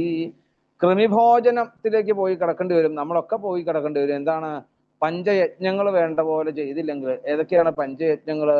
ദേവകടം അല്ലെ, ദേവയജ്ഞം, പിതൃയജ്ഞം, പിന്നെ ഋഷിയജ്ഞം, മനുഷ്യയജ്ഞം അല്ലെങ്കിൽ നൃയജ്ഞം, പിന്നെയോ ഭൂതയജ്ഞം അല്ലെ. നമുക്ക് ആ സമന്ത പഞ്ച തീർത്ഥക്കരയിലെ അവിടെ പറയുന്നുണ്ട് നാരദ മഹർഷി വസുദേവരോട്, അവിടെ മൂന്നേ പറയുന്നുള്ളൂ. ദേവഘടം, പിതൃഘടം അല്ലെ, ഇന്ന് നേരത്തെ പറഞ്ഞു വിത്തേഷണ ലോകേഷണ എന്ന് പറഞ്ഞ് നമ്മളിപ്പോ പ്രജയത്തിന്റെ കഥയിൽ കേട്ടു. എന്ന് പറഞ്ഞാല് 3 കടങ്ങളില് മനുഷ്യകടം, ഭൂതകടം, ഇങ്ങനെ രണ്ടും കൂടെ കൂടിയാണ് ഒരു മനുഷ്യനെ പഞ്ചയജ്ഞങ്ങൾ ചെയ്യണം. യജ്ഞം എന്ന് പറഞ്ഞാൽ എന്താണ് ശരിക്ക്? യജ്ഞം എന്ന് പറഞ്ഞാൽ എന്താണ്? സഹകരണം അല്ലെ. എങ്ങനെ സഹകരണം? മറ്റുള്ളവർക്ക് വേണ്ടിയിട്ട് നമ്മൾ കർമ്മങ്ങൾ ചെയ്യുക, അതിനാണ് യജ്ഞം എന്നുള്ളൊരു ഭാഷ തന്നെ. അപ്പം ഇവിടെ പറയാണ് ഗൃഹസ്ഥന്മാർക്ക് അനുഷ്ഠിക്കേണ്ടതായിട്ടുള്ള പഞ്ചയജ്ഞം മുറ പോലെ നടത്താതെ തനിക്ക് ലഭിച്ചത് അന്യർക്ക് പങ്കുവെക്കാതിരിക്കുക. അതാണ് അവിടെ പറഞ്ഞത്. വിഭജത്യാശ്നാതി, കഴിക്കാൻ നേരത്ത് മറ്റുള്ളവർക്ക് കൊടുക്കാതെ തന്നെ കഴിക്കുക അല്ലെ. ഏതാ ഇപ്പം ഈ ഭൂതകടം എന്നൊക്കെ പറഞ്ഞാൽ എന്താണ് ശരിക്ക്? നമ്മളൊക്കെ ആഹാരം കഴിക്കുന്നതിന് മുമ്പ് കുറച്ച് കാക്കയ്ക്കായിട്ട് ദിവസവും അല്ലെങ്കിൽ ഭൂതജാലങ്ങൾക്ക് വേണ്ടിയിട്ട് കുറച്ച് ചോറ് വാർത്ത് കഴിഞ്ഞാൽ കൊണ്ടുവയ്ക്കാൻ നമ്മൾ തയ്യാറാവണം. ഒരു പാത്രത്തിൽ വെള്ളവും, ഈ വെള്ളവും ചോറും കൊണ്ടുവയ്ക്കുന്ന ഒരു രീതി നമ്മുടെ ജീവിതത്തിൽ, നമ്മുടെ വീട്ടിലൊക്കെ ഉണ്ടാവണം. ഇതൊക്കെ പണ്ട് നടന്നിരുന്നതാണ് ഈ സംഭവങ്ങളൊക്കെ, പഞ്ചയജ്ഞങ്ങളൊക്കെ. അപ്പം അങ്ങനെ ആരാണോ അതെല്ലാം ഈ കാക്കകളെ പോലെ തിന്നുന്നതാണ് അവിടെ പറയുന്നത് അല്ലെ. വായസം എന്ന് പറഞ്ഞാൽ എന്താണ്? വായസ സംസ്കൃത, കാക്ക സംസ്കാരം എന്ന് പറഞ്ഞാൽ എന്താണ്? കാക്കകള് ആർക്കും കൊടുക്കാതെ തന്നെ എന്തും ഭക്ഷിക്കുക എന്നുള്ള രീതിയാണ് കാക്ക സംസ്കാരം എന്ന് പറയുന്നത്. അപ്പം കാക്കകളെ പോലെ ശരിക്കും നമ്മൾ കാക്ക എന്ന് പറയുന്ന ആൾക്കാരും അതുപോലെ തന്നെയാണ് ഇപ്പം അല്ലെ. കാക്കകളെ പോലെയാണ്. അവരുടെ കാര്യം, സ്വന്തം കാര്യം ചിന്താവാ എന്നുള്ള രീതിയിൽ മറ്റുള്ളവർക്ക് എന്ത് ദുഃഖം വന്നാലും അവരെ ബാധിക്കുന്നേ ഇല്ല അല്ലെ കാക്കമാര്. അങ്ങനെ ആ കാക്കകളെ പോലെ തിന്നുന്നവരാരാണോ, കഴിക്കുന്നവരാരാണോ അവരൊക്കെ ചെന്ന് പതിക്കുന്ന സ്ഥലമാണ് ഏത്? കൃമിഭോജനം. ഇനി കൃമിഭോജനം എങ്ങനെയാണ് അവിടെ പറയുന്നുണ്ട്. ഭക്ഷ്യമാണ് കൃമിമോ യാവത് ശതസഹസ്രയോജന കൃമികുണ്ടേ. ശതസഹസ്ര യോജന, അതായത് 1,00,000. ശതം എന്ന് പറഞ്ഞാൽ 100, സഹസ്രം എന്ന് പറഞ്ഞാൽ 1000. 100,000 എന്ന് പറയാറുണ്ടോ? ഇല്ല. 1,00,000. 1,00,000 യോജന അല്ലെ ആഴമുള്ള വലിയ പുഴുക്കുണ്ട്. ആ പുഴുക്കളുടെ ഇടയില് പുഴുക്കള് ഭക്ഷിച്ചുകൊണ്ട് അവിടെ കഴിയേണ്ടി വരും. ആലോചിച്ച് നോക്കുക. നമ്മൾ പറയാറുണ്ടോ കുട്ടികളോട്, ആർക്കും കൊടുക്കാതെ കഴിച്ചാൽ നിന്റെ നാവില് പുഴു വരും എന്ന് നമ്മൾ പറയാറില്ലേ? ഇതിന്ന് പോയതാ. ഇപ്പൊ കുട്ടികൾ മാത്രമല്ല, വലിയവരായാലും ഈ പുഴു തിന്ന് ജീവിക്കേണ്ട അവസ്ഥ വരും. പിന്നെ സന്തംശം എന്ന് പറയാണ്. സന്തംശം എന്ന് പറഞ്ഞ നരകം. അവിടെ എന്താണ് സംഭവം? അവിടെ ഇഹലോകത്തിൽ വെച്ച് ആരാണോ മോഷണം ചെയ്യുക, തട്ടിപ്പറിക്കുക, ഇങ്ങനെയുള്ള ദുർമാർഗങ്ങളിലൂടെ, അവിടെയൊക്കെ പറയുന്നുണ്ട് ബ്രാഹ്മണസ്യ എന്ന് എടുത്തു പറയുന്നുണ്ട്. ജ്ഞാനികളുടെയോ പോരാ, ആരുടെ ആയാലും പിന്നെ പറയുന്നുണ്ട്. വാ അപഹരന്ത്യ അന്യസ്യ, ബ്രാഹ്മണരുടെ എടുത്തു പറയുന്നുണ്ട്. പോരാ, ജ്ഞാനികളുടെ ഭക്തന്മാരുടെ ഇത് മോഷ്ടിക്കുക, പോരാ മറ്റുള്ളവരുടെ ആരുടെ ആയാലും ഒക്കെ സ്വത്ത് അല്ലെങ്കിൽ ആപൽഘട്ടം അനുസരിച്ചുകൊണ്ട്, അല്ലെങ്കിൽ ആപൽഘട്ടം ഒന്നും ഇല്ലാതിരിക്കുന്ന സമയത്ത് വേറെ ആരുടെയെങ്കിലും ഒക്കെ നമ്മള് എന്താണ് ഹിരണ്യരത്നാദീനി, ഹിരണ്യ എന്ന് പറഞ്ഞാൽ എന്താണ്? പൊന്ന് അല്ലെ, സ്വർണവും രത്നങ്ങളും ഒക്കെ നമ്മൾ മറ്റുള്ളവരുടെ മോഷ്ടിക്കുക. അങ്ങനെ മോഷ്ടിച്ച് അപഹരിച്ചു കഴിഞ്ഞാല് പരലോകത്തിൽ അവനെ എന്ത് ചെയ്യും? അവിടെ ചെന്ന് കഴിഞ്ഞാല് യമകിങ്കരന്മാര് വന്ന് തീയിലിട്ട് പഴിപ്പിച്ച ഇരുമ്പ് ഗോളങ്ങൾ ഉണ്ടാവും. ആ ഗോളങ്ങൾ കൊണ്ട് ഒരു സന്തംശം എന്ന് പറഞ്ഞാൽ എന്താന്ന് വെച്ചാല് ഇതാണ്, എന്താ പറയാ, ഈ പ്ലക്കർ എന്ന് പറഞ്ഞാൽ എന്താ പറയാ, ഈ കൊടില് ചവണ എന്ന് പറയുന്നത്. ചവണ എന്നൊരു ഭാഷയില്ലേ? ഇരുമ്പ് കൊടില് പോലെ ആക്കും. ഇരുമ്പ് ഗോളങ്ങൾ ചുട്ടു പഴിപ്പിച്ച് ചവണ പോലെ ആക്കിയിട്ട് അതുകൊണ്ട് നമ്മളുടെ തൊലിയിൽ കുത്തി കീറും എന്ന് പറയാണ്. ഇതാണ് സന്തംശം എന്ന നരകം. പിന്നെയാണ് സപ്തസൂർമി എന്ന് പറഞ്ഞ നരകമാണ്. പിന്നീട് 20ാമത്തെ ശ്ലോകത്തിൽ കാണാം അല്ലെ? ഏത് പുരുഷനാണോ തനിക്കരുതാത്തതായിട്ടുള്ള സ്ത്രീയെയും, ഏതൊരു സ്ത്രീയാണോ തനിക്കരുതാത്തതായിട്ടുള്ള പുരുഷനെയും പ്രാപിക്കുന്നത്, അങ്ങനെയുള്ളവര് ചെന്ന് വീഴുന്നതാണ് ചുട്ടു പഴിപ്പിച്ചതായിട്ടുള്ള ഇരുമ്പ് കൊണ്ടുള്ള സ്ത്രീ പ്രതിമ അല്ലെങ്കിൽ പുരുഷപ്രതിമ. ഇത് പരസ്പരം ആലിംഗനം ചെയ്യേണ്ടി വരിക, ചുട്ടു പഴിപ്പിച്ച് നടന്നിട്ടുള്ളത്. ഇതാണ് അവരുടെ സപ്തസൂർമി എന്ന നരകം. പിന്നീട് അടുത്തത് എന്താണ്? വൈതരണി. വൈതരണി എന്ന് പറഞ്ഞാല് നരകത്തിലുള്ള ഒരു വലിയൊരു നദിയാണത്. അപ്പം അത് അവിടെ പറയുന്നത് രാജാക്കന്മാരോ രാജന്യ രാജപുരുഷാവ അപാഖണ്ഡ ധർമ്മസേതോൻ ഭിന്ദന്തി തംപരേത്യ വൈതരണ്യാം നിപതന്തി. രാജാക്കന്മാരോ അല്ലെങ്കിൽ രാജാവിന്റെ ആജ്ഞ നിറവേറ്റുവാൻ വേണ്ടിയിട്ട് ബാധ്യതപ്പെട്ടതായിട്ടുള്ള ആൾക്കാര് അല്ലെ, മന്ത്രിമാര്, മുഖ്യമന്ത്രിയുടെ കൂടെയുള്ള സഹമന്ത്രിമാരും മുഖ്യമന്ത്രി പറഞ്ഞതിനനുസരിച്ച് ചെയ്താലും മതി, കുഴപ്പമൊന്നുമില്ല. അവര് ആരാണോ, അവര് എത്ര നല്ല കുലത്തിൽ ജനിച്ചവരായിട്ടുള്ളവരാണെങ്കിൽ പോലും അല്ലെ, തൽക്കുലപതികളാണെങ്കിൽ പോലും അവര് ധർമ്മമര്യാദകളെ ലംഘിച്ചിട്ടുണ്ട് എങ്കിൽ, കുലമഹിമയുള്ളവര് അവരുടെ കുലധർമ്മം മര്യാദകളെയൊക്കെ ലംഘിക്കുകയാണ് എങ്കിൽ അവരെന്ത് ചെയ്യും? ഈ മരണശേഷം എവിടെ പോകും? വൈതരണി എന്നുള്ള ആ നരകപ്പുഴയില് ചെന്ന് പതിക്കുന്നു പറയാൻ. ആ നരകപ്പുഴ എങ്ങനെയാ? ധർമ്മമര്യാദകളെയൊക്കെ അതിലംഘിച്ചതായിട്ടുള്ള ആൾക്കാരാണ്. മനസ്സിലായില്ലേ? പലതരത്തിലുള്ള ധർമ്മങ്ങൾ നടത്താൻ ബ്രാഹ്മണ കുലത്തിൽ ജനിക്കുമ്പം അതിൻ്റെതായിട്ടുള്ള ധർമ്മങ്ങളുണ്ട്. ഈ ധർമ്മത്തെ വിട്ടുകൊണ്ട് ഇന്നിപ്പം സമദർശനം എന്ന് പറയുമ്പോൾ എന്താ? ഇന്ന് സമദർശനം എന്ന് പറയുമ്പോൾ ബ്രാഹ്മണൻ നേരെ കുടിലേക്ക് താഴോട്ട് ഇറങ്ങി വരിക. ഇന്ന് അങ്ങനെയാ ധരിച്ചു വെച്ചിരിക്കുന്നു. യഥാർത്ഥത്തില് പണ്ഡിതന്മാരുടെ സമദർശനം എന്ന് പറഞ്ഞാൽ അതല്ല. താഴേന്ന് ഈ പുലയക്കൊടിൽ നിന്നും എന്ത് വേണം? ബ്രാഹ്മണനോളം ഉയരാൻ ശ്രമിക്കുക. ഇന്ന് എളുപ്പമാണ് അല്ലെ? എന്നിട്ട് അത് വലിയ കേമത്തായിട്ട് ബ്രാഹ്മണര് പറഞ്ഞുകൊണ്ട് നടക്കുക. ഞങ്ങളൊക്കെ പഴയ കാലമൊക്കെ വിട്ടേ, ഞങ്ങള് ഇന്ന് എല്ലാവരുമായിട്ട് യോജിച്ചു പോകുന്ന രീതിയാണ്. എന്ത് യോജിക്കല? അതല്ല യോജിക്കല്. പിന്നെന്താണ്? അവരെ നമ്മളോളം ഉയർത്താൻ വേണ്ടിയിട്ടാണ് യോജിക്കേണ്ടത്. അതാണ് സമദർശനം. നമ്മളൊക്കെ തെറ്റിദ്ധരിച്ച് അതിന്റെ പുറകെ എന്നിട്ട് എന്താണ് കൊടിയും പിടിച്ച് നടക്കുക. അതല്ല ശരിക്ക്. താഴെ ഉള്ള ആൾക്കാര് ജ്ഞാനികളോളം ഉയരാൻ നമ്മൾ ശ്രമിക്കുക. അപ്പോഴാണ് സമദർശനം എന്നുള്ളൊരു അവസ്ഥ വരുന്നത്.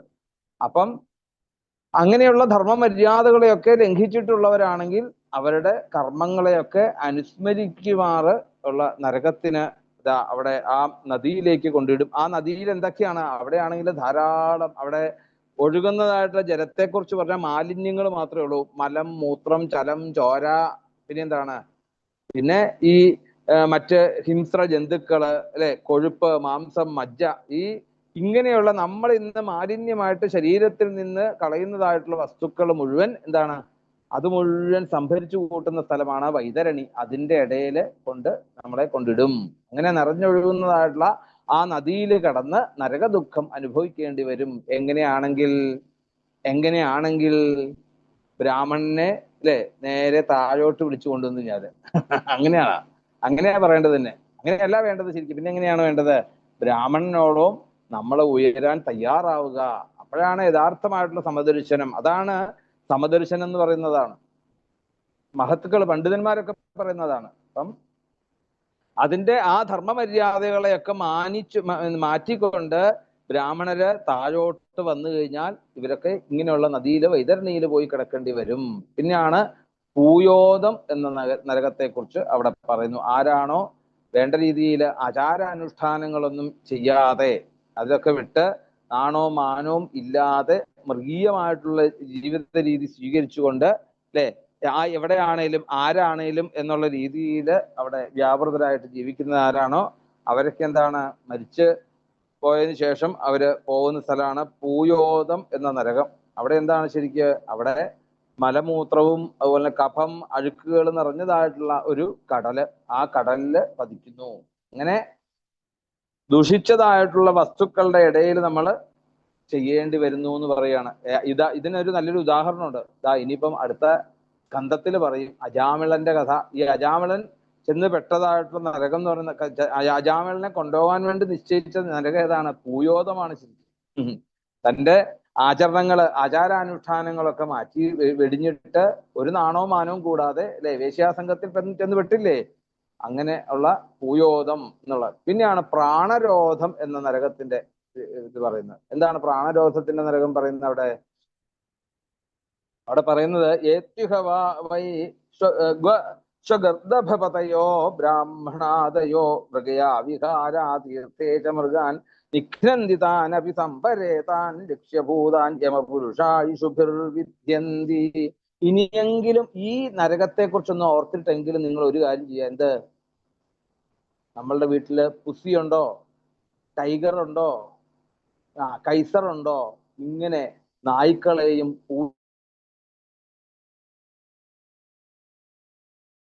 നരകാണ്. പഠിക്കേണ്ട ഒരു കാര്യമാണ് പ്രാണരോധം എന്ന് പറഞ്ഞാൽ. എന്താ പ്രാണരോധം എന്ന് പറഞ്ഞാല്?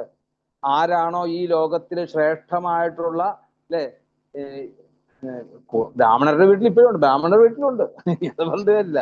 ബ്രാഹ്മണ ജന്മം ലഭിച്ചിട്ടും ഈ നായ്ക്കളെയും കഴുതകളെയും ഒക്കെ വളർത്തിക്കൊണ്ട് അവരെ വേട്ടയാടിക്കൊണ്ട് ആ കാളവണ്ടിയിൽ കൊണ്ടുപോവുകയും ഒക്കെ ചെയ്യുന്നില്ലേ? കാളവണ്ടിയൊക്കെ നമുക്ക് സ്വന്തമായിട്ട് ആന, കാള, ഇതിനെയൊക്കെ നമ്മളുടെ ആവശ്യത്തിന് വേണ്ടി നമ്മളുടെ വീട്ടിൽ വളർത്തിക്കൊണ്ട് ഈ എന്താണ് വേട്ടയാടി വിനോദം ചെയ്യുന്നവരാരാണോ അങ്ങനെയുള്ളവര് അല്ലെ, അവര് അങ്ങനെ ചെയ്ത് ശാസ്ത്രവിഹിതമായിട്ടുള്ള പ്രത്യേക സന്ദർഭത്തിലല്ലാതെ നമ്മൾ ഈ മൃഗങ്ങളെയും മറ്റും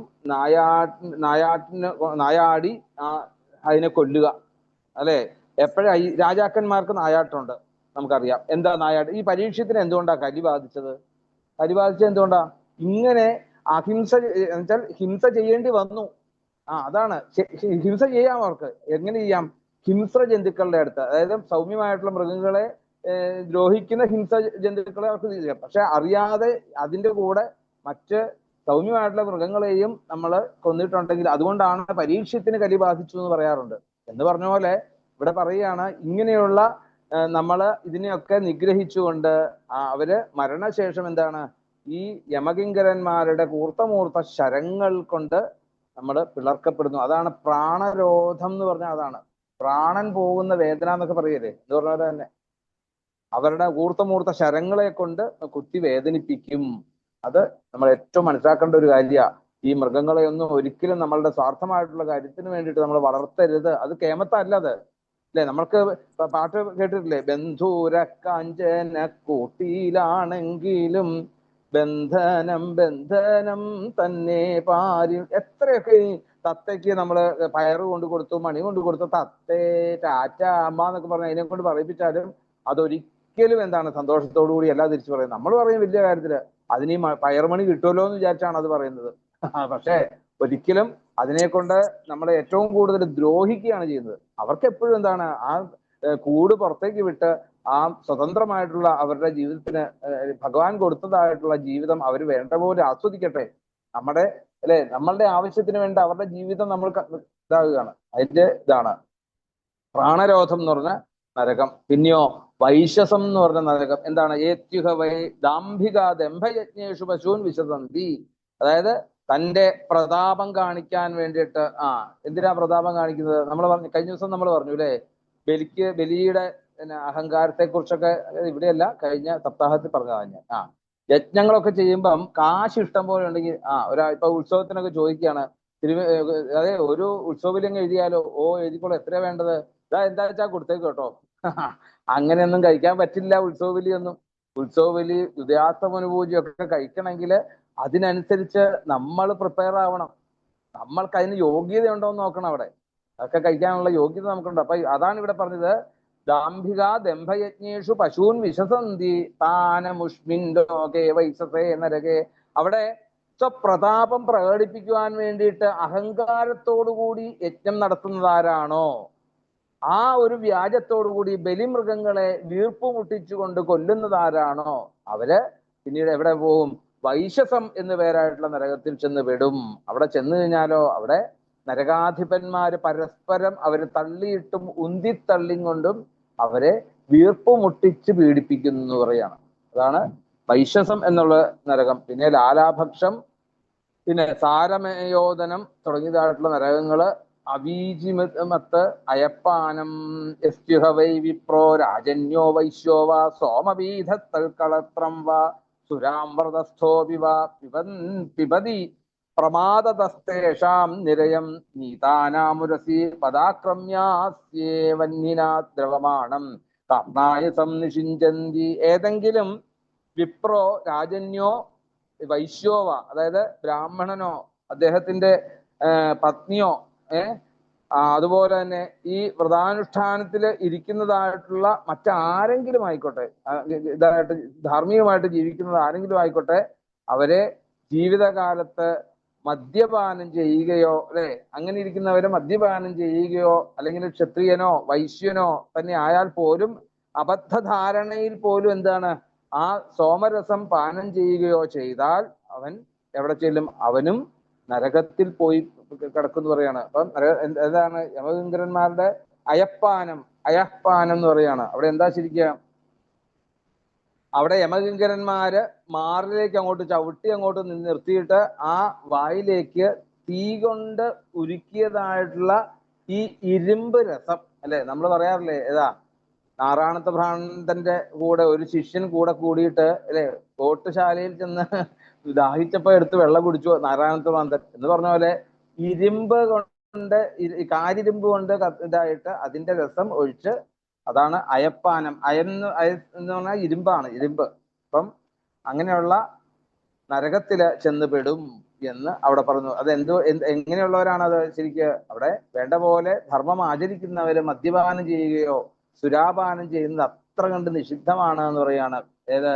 ജ്ഞാനികളായിട്ടുള്ളവരെ സംബന്ധിച്ചിടത്തോളം. അഥച യസ്തിഹവ ആത്മസംഭാവനേന സ്വയമധമോ ജന്മ തപോ വിദ്യ ആചാര വർണ്ണാശ്രമവത്തോ.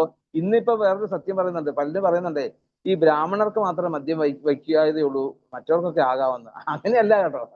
ബ്രാഹ്മണരോളം ആകാൻ നമ്മളുടെ ഈ മനുഷ്യജന്മം ബ്രാഹ്മണരോളം ആകാനാണ് ശരിക്കും.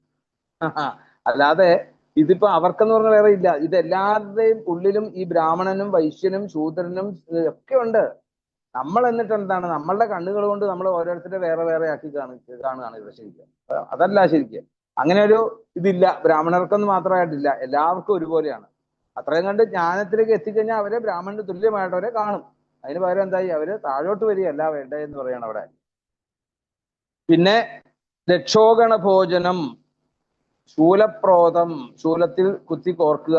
അത് പണ്ട് നമ്മള് ഈ നമ്മളുടെ ജീവിതകാലത്ത് കാട്ടിലോ നാട്ടിലോ വെച്ചൊക്കെ ഈ മൃഗങ്ങളെയൊക്കെ വശത്താക്കിക്കൊണ്ട്, അല്ലെങ്കിൽ ഈ എന്താ പറയാ, ഈ ചൈനയിലൊക്കെ ചെന്നാൽ കാണാൻ പറ്റും, അവിടെയൊക്കെ തൂക്കിയിടും അല്ലെ, ഈ കമ്പിയിൽ ഇങ്ങനെ കോർത്ത് തൂക്കിയിടും, നീർക്കോലിയും പലതരത്തിലുള്ള പാമ്പുകളും പാറ്റകളും പല്ലികളും ഇതിനെയൊക്കെ ഇങ്ങനെ അല്ലെ കമ്പിൽ ഇങ്ങനെ കോർത്ത് കൊണ്ട് അതിനെ പൊരിച്ചെടുക്കും അവിടെ, എന്നിട്ട് അതിങ്ങനെ തൂക്കിയിടും, ഏത് വേണമെങ്കിലും എടുക്കാം എന്ന്.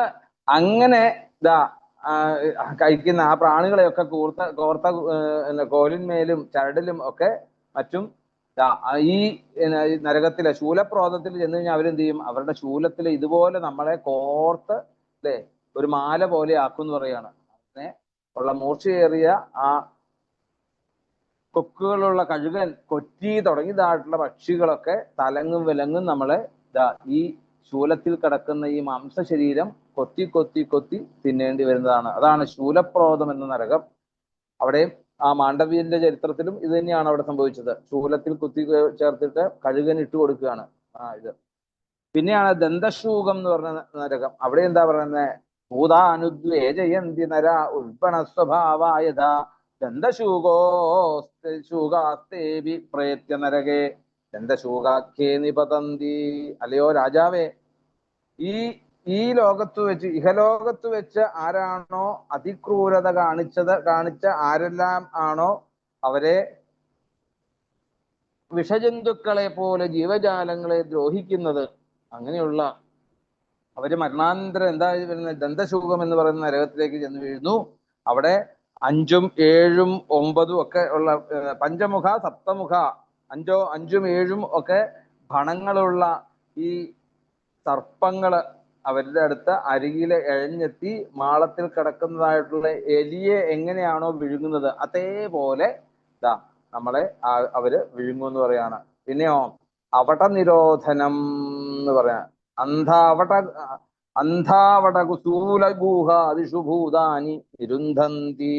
ഈ ഇപ്പോഴത്തെ നമ്മുടെ ജീവിതത്തിൽ ആരാണോ ജീവജാലങ്ങളെ അല്ലെ ഈ അന്ധന്മാരെയൊക്കെ പൊട്ടക്കിണറ്റിൽ കൊണ്ട്, വേനന്റെ കഥ പറയാറില്ലേ, എന്താണ് എല്ലാവരും വിളിച്ചുകൊണ്ട് വഴി കാണിക്കാന്ന് പറഞ്ഞുകൊണ്ട് പൊട്ടക്കിണറ്റിൽ കൊണ്ടിടുക, ഇതൊരു രസമായിട്ട് എടുക്കുക. എന്ന് പറഞ്ഞാല് ഈ പൊട്ടക്കുഴികളിലും ഇരുട്ടറകളിലും ഗുഹകളിലും മറ്റുമൊക്കെ ആൾക്കാരെ കൊണ്ടുപോയി ഇടുന്ന ആരാണോ അവരെ അതേ രീതിയിൽ തന്നെ നരകത്തിൽ ചെന്നു കഴിഞ്ഞാൽ എന്താണ്, പലതരത്തിലുള്ള അറകളിലും പ്രവേശിപ്പിച്ച് വിഷജ്വാലയുള്ള അഗ്നി കൊണ്ടും പുക കൊണ്ടും ഒക്കെ വീർപ്പും മുട്ടിച്ചുകൊണ്ട് അവരെയൊക്കെ അതാണ് അവട നിരോധനം എന്ന് പറയുന്നത്. പിന്നെ പര്യാവർത്തനം എന്ന് പറഞ്ഞ അത് നമ്മളെല്ലാം മനസ്സിലാക്കിയിരിക്കേണ്ടതാണ്. അതൊന്ന് നോക്കണം കേട്ടോ. 35-ാമത്തെ ശ്ലോകം ഏറ്റവും പ്രധാനമായിട്ടുള്ള ശ്ലോകമാണ്. എന്താണ് പറയുന്നത്, യസ്ഹവ അതിഥീന അഭ്യാഗതാൻ വാ ഗൃഹപതി അസകൃത് ഉപഗതം അന്യുർദിധക്ഷുരിവ പാപേന ചക്ഷുഷ. ആരെങ്കിലും അതിഥികൾ വന്നാൽ എന്താ നമ്മളൊക്കെ ചെയ്യുന്നത്, ഇപ്പൊ ഒരു ദ്വാരം ഉണ്ടാക്കിയിട്ടുണ്ട് ഈ വാതിലിനൊക്കെ. എന്തിനു വേണ്ടിട്ടാ വെറുതെ തുറന്ന് വെറുതെ അല്ലെ ഈ പാലും അല്ലെ ഈ ഓറഞ്ചും ഇതൊക്കെ വെറുതെ കളയണോ എന്നുള്ള രീതിയിൽ നോക്കാൻ വേണ്ടിയിട്ട്. എന്നാൽ ഇവിടെ പറയുന്നുണ്ട്, നോക്കൂ, ആരാണോ ഗൃഹസ്ഥനായിട്ടുള്ളവര് അതിഥികളെയോ വഴിപോക്കരെയോ എങ്ങനെ നോക്കിയാലാ, പാപേന ചക്ഷ വരുന്നുണ്ട് ഓരോന്നൊക്കെ, 1 മണിക്ക് തന്നെ കേറിക്കോളും എന്ന് നമ്മള് മനസ്സിലൊന്ന് വിചാരിച്ചുകൊണ്ട് നോക്കിയിട്ടുണ്ടെങ്കിൽ അതാണ് പാപേന ചക്ഷുഷ. അങ്ങനെ ഒന്ന് നോക്കിയാൽ മതി. അങ്ങനെ മനസ്സിലൊന്ന് വിചാരിച്ചുകൊണ്ട് നോക്കിയാല് അല്ലെ, കോപത്തോടെ കണ്ണു തുറിച്ചുകൊണ്ട് ദഹിപ്പിക്കുന്ന രീതിയിൽ നമ്മളൊന്ന് നോക്കിക്കഴിഞ്ഞാൽ അങ്ങനെയുള്ള ആ കുടില നേത്രന്റെ കണ്ണുകളെ നരകത്തിൽ ചെന്ന് കഴിഞ്ഞാൽ എന്താണ്, വജ്രസമം ഉള്ള കൊക്കുകളെ കൊണ്ട് ആ കണ്ണ് കുത്തി പൊട്ടിക്കും എന്ന് പറയാണ്. ആരാണോ അങ്ങനെ അല്ലെ ദേഷ്യപ്പെട്ട് നോക്കിയിട്ടുണ്ടെങ്കിൽ മനസ്സിൽ അന്ന് നല്ല സമയത്താ വന്നിട്ട് ഇപ്പൊ ഇവിടെ ആകെപ്പാടെ 3 പേരേ ഉള്ളൂ, 3 പേർക്കുള്ള ചോറും ഇരിപ്പുള്ളൂ അല്ലെ, അപ്പോഴാ ഒരു 3-4 പേര് ഇങ്ങോട്ട് വരുന്നത് അല്ലെ. ഇതൊക്കെ കാണുമ്പോഴത്തേ അങ്ങനെയൊന്നും നമ്മൾ അറിയാതെ പോലും എന്ന് വിചാരിച്ചാൽ മതി അല്ലേ. ഇതൊക്കെ എല്ലാവരുടെ ഉള്ളിൽ ഇപ്പൊ സ്വയം മനസ്സിലാക്കുന്നുണ്ടായിരിക്കും, ഞാനൊക്കെ ഈശ്വര ഇനി അവിടെ പോകുമല്ലോ എന്നൊക്കെ അല്ലെ. എന്തായാലും മനസ്സിലാക്കുക, ഇതൊക്കെ വലിയൊരു ദോഷം തന്നെയാണെന്ന് കാണിക്കാനാണ് അത്. അവിടെ അങ്ങനെയുള്ളവരെ എന്ത് ചെയ്യും, അങ്ങനെയുള്ളവരെ വജ്രസമമായിട്ടുള്ള ഈ കൊക്ക് വജ്രസമമായിട്ടുള്ള കൊക്കുള്ള പലതരത്തിലുള്ള പരുന്തുകള് പിന്നെ കഴുകന്മാര്, കൊറ്റികള്, ഇവരെ കൊണ്ടൊക്കെ അവരെ വന്ന് കടന്ന് ആക്രമിച്ച് അവരെയൊക്കെ ശക്തിയായിട്ട് കീറിപ്പറിക്കുന്ന പറയാണ് ശരീരം. ഇതാണ് പര്യാവർത്തനം എന്ന ഇത്. ഇനി എന്റെ അമ്മോ, ഒരു നരകവും കൂടെ, സൂചീമുഖം എന്ന് പറഞ്ഞ നരകം. അതെന്താ അവിടെ? അവിടെ പറയുന്നത് വേറൊന്നുമില്ല. ഇന്നൊക്കെ നമ്മളൊക്കെ ഇതിനകത്ത് മിക്കവാറും ചെന്ന് പെടും അല്ലെ?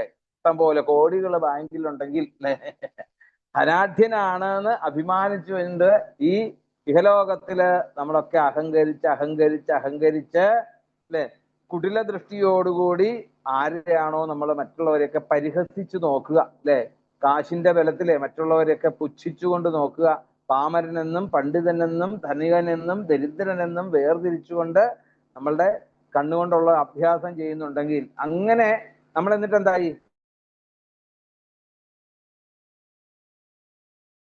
ാണ് തന്റെ കാശ് പോകുമെന്നുള്ളതാണ്. ഇനി കാശുണ്ടെങ്കിലും അത് വേണ്ട പോലെ അല്ലെ, വേണ്ട പോലെ കിടന്ന് ഉറങ്ങാൻ പറ്റുമോ? അതും പറ്റിയല്ല അല്ലെ. ചെമന്തകത്തില് ഭഗവാൻ ആ അവസാനം അക്രൂരിന് തന്നെ കൊടുക്കും ഈ രത്നം.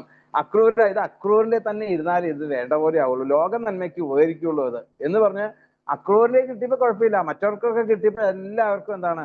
മരണമാണ് അതിന്റെ ഫലം അല്ലെ. പ്രസേനന് കിട്ടി മരിച്ചു, സിംഹത്തിന് കിട്ടി മരിച്ചു, ജാമ്പവാന് കിട്ടി. ജാമ്പവാൻ ഇന്നേ തീയതി വരെ അല്ലെ ഭഗവാനെ പൂജ കഴിക്കുക അല്ലാതെ വേറൊന്നും ചെയ്തില്ല, ഇടി കൊടുക്കേണ്ടി വന്നു ഭഗവാൻ അല്ലെ. ഒരു ഭക്തനെ കൊണ്ട് ഇടിപ്പിക്കുകയാണെങ്കിൽ ഒന്ന് ആലോചിച്ച് നോക്കിയേ അവസ്ഥ. അപ്പം എന്താണ്?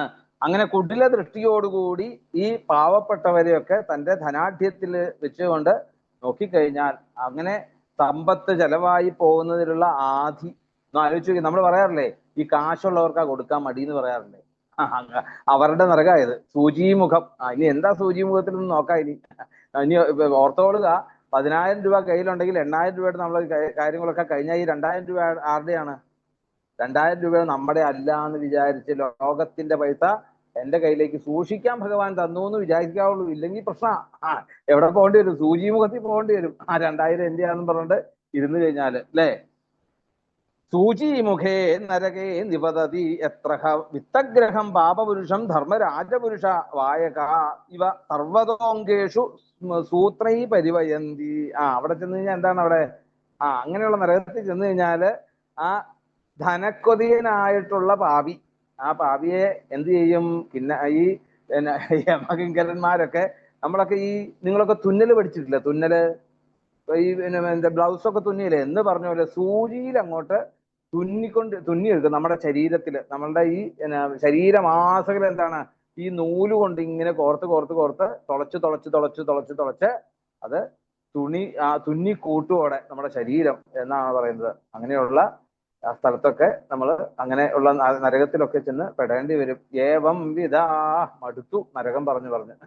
ഏവം വിധാ നരകായമാലയേ സന്ധി സഹസ്രേഷു. അല്ലയോ ഹേ രാജാവേ, ഇവിടെ എത്രയാ നരകം എന്ന് പറഞ്ഞാൽ 100 കണക്കിനല്ല, 1000 അല്ലെ സ്ഥലം നരകങ്ങളൊക്കെ എവിടെയുണ്ട്? ആ യമപുരത്തില് ഉണ്ട്. അതുകൊണ്ട് ഇവിടെ പറഞ്ഞിട്ടുള്ളത് അല്ലാതെ തന്നെ ധാരാളം നരകങ്ങള് ഇനിയും ഉണ്ട് അവിടെ. അപ്പം ഈ അധർമ്മിഷ്ഠന്മാരെല്ലാം തന്നെ എന്താണ്? ഇനി ഇങ്ങനെയുള്ള സ്ഥലത്തൊക്കെ ഇവർക്കൊക്കെ പോകേണ്ടി വരും. അതുകൊണ്ട്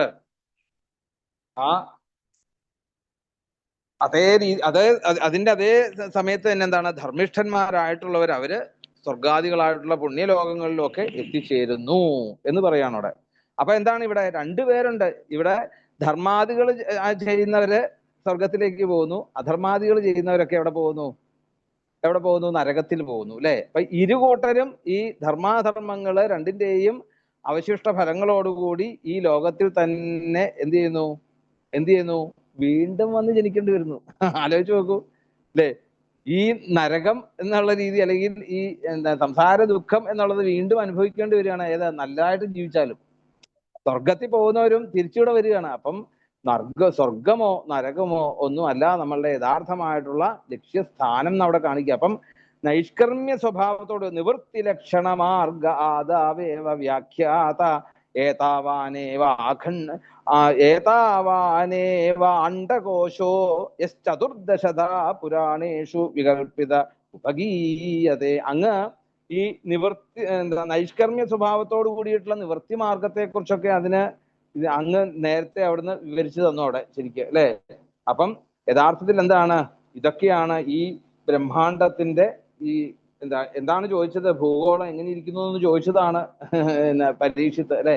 ഇതൊക്കെയാണ് ഈ അണ്ടകോശം അല്ലെങ്കിൽ ബ്രഹ്മാണ്ടത്തിന്റെ ഉള്ള എന്നുള്ളത് അവിടെ നിന്ന് സൂചിപ്പിച്ചു പറഞ്ഞു. ഇങ്ങനെയുള്ള ഈ ബ്രഹ്മാണ്ടത്തിന്റെ ഉള്ളടക്കം ഇങ്ങനെ 14 വിഭാഗങ്ങളായിട്ട് നമുക്ക് പുരാണങ്ങളിലൊക്കെ വിശദമായിട്ട് അവിടെ പറയുന്നതോടെ സാക്ഷാൽ ആ മഹാപുരുഷനായിട്ടുള്ള ഭഗവാൻ ആ ശ്രീനാരായണന്റെ മായയുടെ സ്വാധീനത്തിൽ എന്ത് ചെയ്യുന്നു, ഗുണങ്ങളെ അവിടുന്ന് സ്വീകരിക്കുന്നു. അങ്ങനെ ഗുണങ്ങളെ സ്വീകരിച്ചുകൊണ്ട് ഉള്ള ഒരു സ്ഥൂല രൂപമാണ് യഥാർത്ഥത്തിൽ ഏത് പ്രപഞ്ചം എന്ന് പറയുന്നത്. ഈ പ്രപഞ്ചം എന്ന് പറയുന്നത് എന്താണ് ശരിക്ക്, ഇങ്ങനെയുള്ള ഈ ഗുണങ്ങളോട് കൂടിയിട്ടുള്ളതായിട്ടുള്ള ഭഗവാന്റെ സ്ഥൂല രൂപമാണ് ഈ പ്രപഞ്ചം. അപ്പം അതാണ്, അതുകൊണ്ട് എന്താണ്, അതാണ് ഞാനിപ്പോ ഇവിടെ അങ്ങേക്ക് പറഞ്ഞു തന്നത് എന്ന് പറയാണ്. എന്നിട്ട് പറയാണ്, ശ്രുത്വാ സ്ഥൂലം യഥാ സൂക്ഷ്മം രൂപം ഭഗവതോ യതി സ്ഥൂലേ നിർജിതമാത്മാനം ശനൈ സൂക്ഷ്മം ധിയാനയേതി. അപ്പൊ വിരാട് സ്വരൂപ വർണ്ണനയിലും പ്രപഞ്ചം മുഴുവനൊക്കെ നിറഞ്ഞു നിൽക്കുന്നതായിട്ടുള്ള ഈശ്വരനെയൊക്കെ പറഞ്ഞു കൊടുത്തിട്ട് പറയാണ്, ഇനി പരീക്ഷിത്തെ ആ സ്ഥൂലത്തിൽ നിന്നും എന്താണ്, തൻ്റെ ഉള്ളിലുള്ള സൂക്ഷ്മാംശമായിക്കൊണ്ട് ജീവനായിക്കൊണ്ട് നിൽക്കുന്ന ആ ഈശ്വരനെ കാണാൻ വേണ്ടിയിട്ട് ശ്രമിക്കൂ. സർവേശ്വരന്റെ സ്ഥൂലവും സൂക്ഷ്മവുമായിട്ടുള്ള സ്വരൂപത്തെ സമർത്ഥമായിട്ട്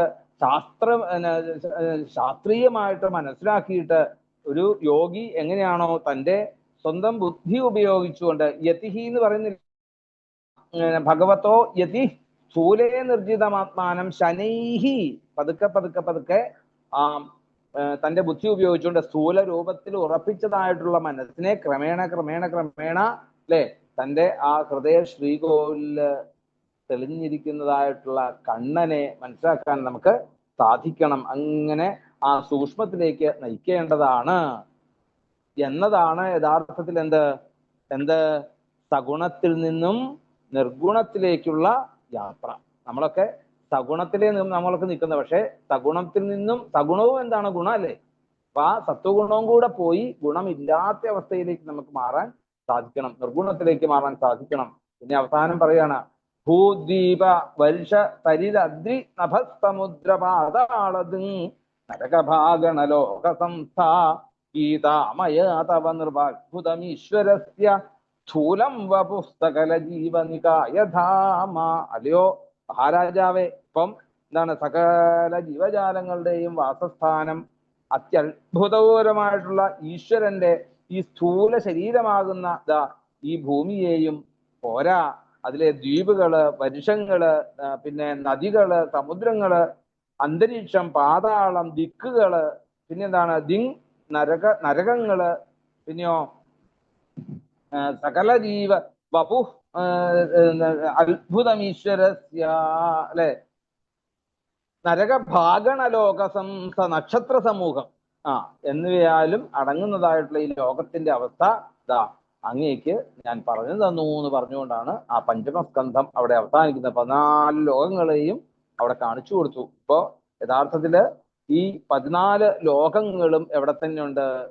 ആ കപിലവാസുദേവൻ പറഞ്ഞതുപോലെ തന്നെ അല്ലെ, ഇവിടെ തന്നെ അത്രൈവ നരകസ്വർഗ അല്ലെ പറയുന്നില്ലേ, ഇതി മാതഃപ്രചക്ഷതേ, ഇവിടെ തന്നെയാണ് എന്ന് പറയുന്നു. അപ്പം ഇതിലൂടെയൊക്കെ നമ്മൾ മനസ്സിലാക്കേണ്ടത് എന്താണ് ശരിക്ക്, ഇങ്ങനെയുള്ള പാപങ്ങളിലേക്കൊന്നും നമ്മളുടെ മനസ്സ് പതറിപ്പോവരുത്. അതിനനുസരിച്ചുള്ള വലിയ വലിയ വലിയ വലിയ വലിയ ദുഃഖങ്ങൾ നമ്മൾ അനുഭവിക്കേണ്ടി വരും എന്ന് കാണിക്കുകയാണ്. അപ്പൊ അതിനും എന്താ വേണ്ടത്?